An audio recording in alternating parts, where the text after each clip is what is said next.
Giannis Antetokounmpo's franchise record 64 points, and the case of the missing game ball. Giannis Antetokounmpo scored a career-high 64 points against the Indiana Pacers on Wednesday, and the entire story wound up being about the game ball. Giannis wanted it. The Pacers, it appeared, had taken it. Giannis went furiously sprinting into the Pacers' tunnel, where, as Rick Carlisle called it, a fracas broke out, leaving Pacers GM Chad Buchanan, again according to Carlisle, with bruised ribs after he was elbowed by a Bucks player. After the game was unfortunate. There was a misunderstanding about the game ball. It was Oscar Tshiebwe's first official NBA point, so we always get the game ball. We were not thinking about Giannis's franchise record. Carlisle's story is that Indiana did, indeed, take the game ball at the buzzer, but not because it was trying to steal it from Giannis, but because they wanted it for their rookie, Oscar Tshiebwe, who had scored his first NBA point in the game. So we grabbed the ball, and a couple of minutes later, several of their players ended up in our hallway, and there was a big I don't know what to call it, a fracas, melee, whatever. I don't think any punches were landed, but my general manager got elbowed in the ribs by one of their players. And so he certainly has a... You can see what was thought to be a Pacers assistant snagging the ball after the buzzer. Bruised rib, and who knows, if it's anything more than that, but unfortunate situation. We don't need the official game ball. There's 2 game balls there.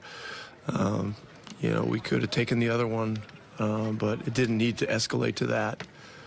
And so, really. So here's where it gets interesting. CBS Sports' Jack Maloney confirms that Bucks security was able to retrieve a ball for Giannis, but Giannis does not. This ball he received is actually the game ball. I have a ball, but I don't know if it's the game ball. It doesn't feel like a game ball to me, Antetokounmpo said. It feels like a brand new ball. I can tell. I played 35 minutes today. I know how the game ball felt.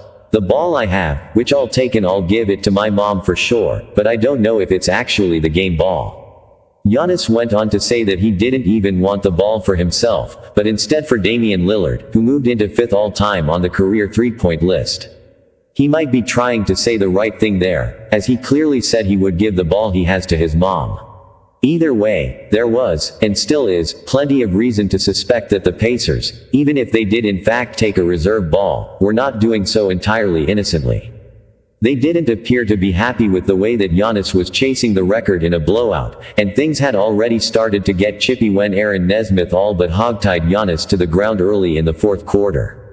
Following that, Carlisle pulled his starters around the 6-minute mark with the Pacers trailing by 16, but the Bucks starters stayed in as Giannis was chasing not only what was previously his career high of 55 points, but also the Bucks franchise record of 57, which was held by Michael Redd. Giannis hit 58 points for his career high and the Bucks record and exited the game with 3:24 left in the 4th quarter. At that point, the Bucks were up by 19 points. But then the Pacers cut the deficit to 10 and Giannis came back into the game with 2:02 remaining.